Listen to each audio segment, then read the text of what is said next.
le rossignol Abd el-Halim Hafez ou Abd el-Halim Shabana, né le 21 juin 29 et décédé le 30 mars 77.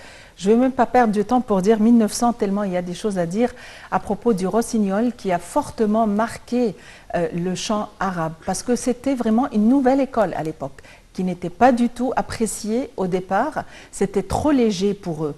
À comparer avec ce qui est considéré comme léger à l'heure actuelle, il n'y a pas à comparer, de toutes ces raisons pour lesquelles il est surnommé le chanteur des générations, de toutes les générations. Et il y a de tout. Il y a les chants très romantiques, très patriotiques, il y a les chants purement arabes avec vraiment les notes arabes typiques, et il y a les chansons qui sont très romantiques, très légères, et il est facilement appréciable par toutes les générations. Sans trop tarder, nous avons en ligne pour commenter la trajectoire de Abd el-Halim Hafez et ses œuvres, nous avons Yahya Mahdi, commentateur artistique. Monsieur Yahya Mahdi, bonjour et bienvenue avec nous. Bonjour, merci beaucoup, comment ça va?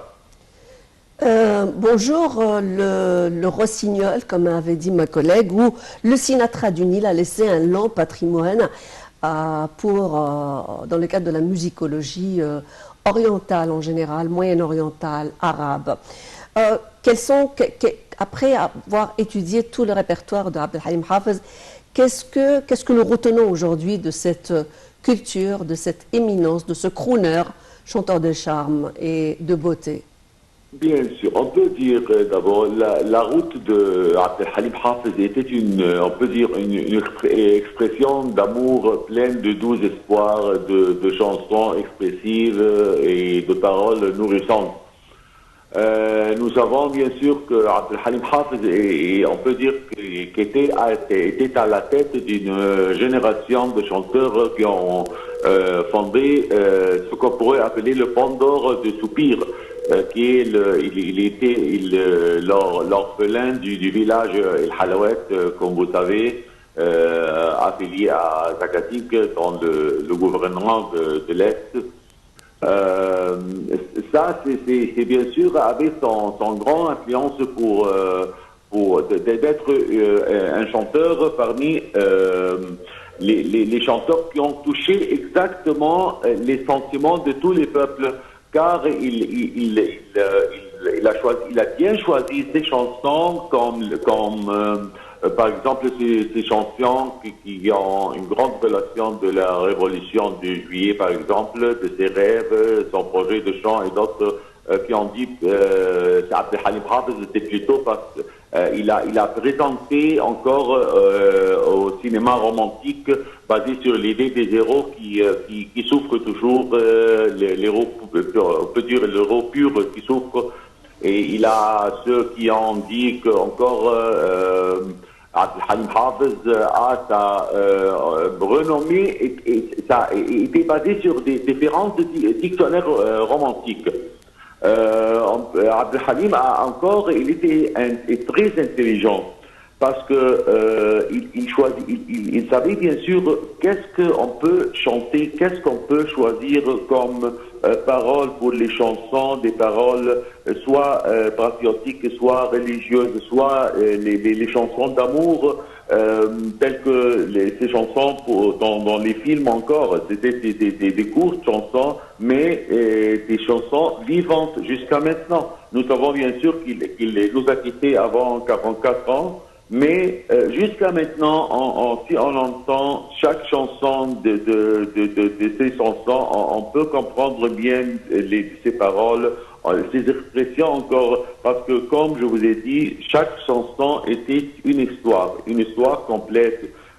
Citant par exemple Fated Gambena, si on peut choisir les chansons d'amour. Fated Gambena, c'est une histoire. N'était du Nene Hekaya par exemple, et beaucoup d'autres encore, jusqu'à sa dernière chanson qui était enregistrée, Habibati Man Takoun. Encore, c'était une chanson, on peut comme ça choisir, on peut imaginer l'histoire quand on entend sa voix, quand on entend encore la musique.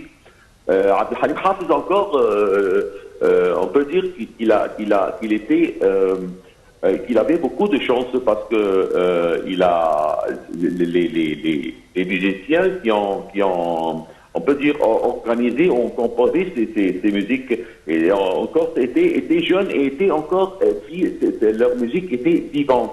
Par exemple, le grand musicien Mohamed Abdel Wahab dans les chansons فاتت جنبنا نبتدي منين الحكايه et Kamal El-Tawil par exemple Mohamed El-Moughi encore je vois que avec Balik Hamdi il a fait ils ont composé ensemble un couple très successif.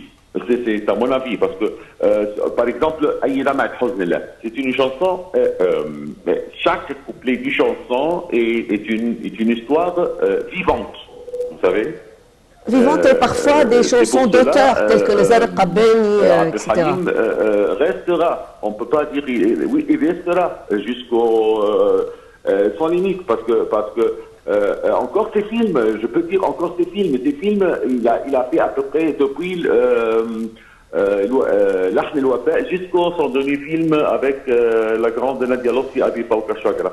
Si nous regardons en jetant un coup d'œil comme ça sur chaque film était une histoire complexée et simple en même temps, parce que sa vie était mixte de chagrin, d'amour, de tristesse et tout. C'est-à-dire, c'est une chanson, c'est une comment dire, c'est une roman complète. Et c'est une romance. Comme ça dit exactement. Oui, Monsieur Yahya Mahdi, Abdel Halim, à ses débuts, avait une empreinte tout à fait particulière, un style très particulier qui différait complètement du style de chant de l'époque, surtout qui avait avant lui Umm Kulthum et Laïla Mourad et autres. Donc le style était et Abdel Wahab. Ahmed, c'était Nagat encore. Vous voulez dire que Abdel Halim était. Mais voilà, c'est là où réside ma question, c'est-à-dire. Qu'est-ce qui a fait que son empreinte était tout à fait différente? Qu'est-ce qui a fait que la musique qui a été composée pour lui était complètement différente?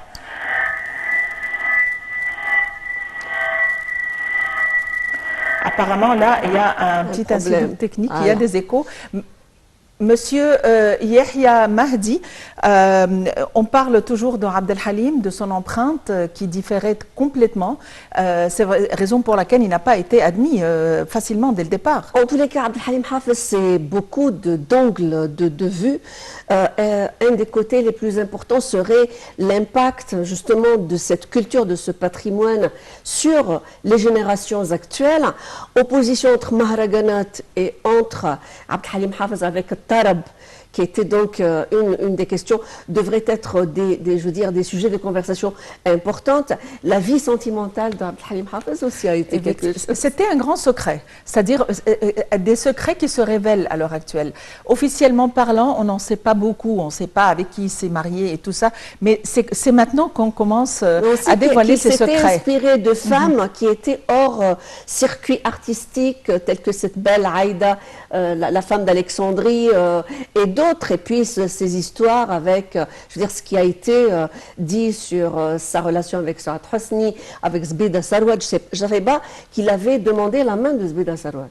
Après le film Yom Ben Amri, le film exceptionnel. Et on raconte qu'à un moment donné, il s'était marié avec Saad Hosni, mais disons que sa vie personnelle n'était pas vraiment affichée et claire pour tout le monde. Mais c'est quelqu'un qui avait son mot à dire, qui avait son empreinte, qui a affecté des générations, étant donné qu'il a réussi à s'infiltrer dans l'âme des différentes générations. Il a fini par plaire à ceux qui étaient habitués aux chants lourds, longs, avec les notes arabes typiques, et en même temps, il a réussi à plaire et à être apprécié par les nouvelles générations, raison pour laquelle il perdure jusqu'à présent.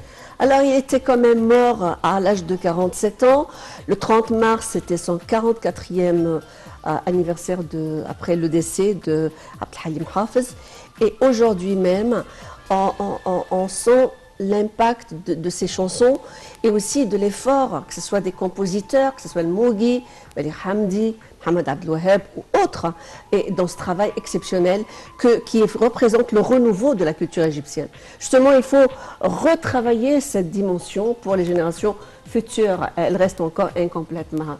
Je pense que c'est l'heure des braves. Donc, la vie de Abdel Halim Hafez ou encore de Sabah, la grande Shahroura, nécessiterait énormément de rencontres et prendrait des heures et des heures. Mais malheureusement, on est parvenu au terme de notre rencontre.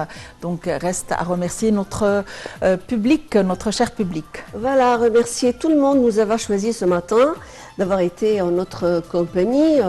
Les sujets de conversation ne vont pas s'arrêter. L'information continue sur Nile TV International. Allez, merci Maha. Merci Nawal, merci à tous. Très bonne journée à tous et à la prochaine.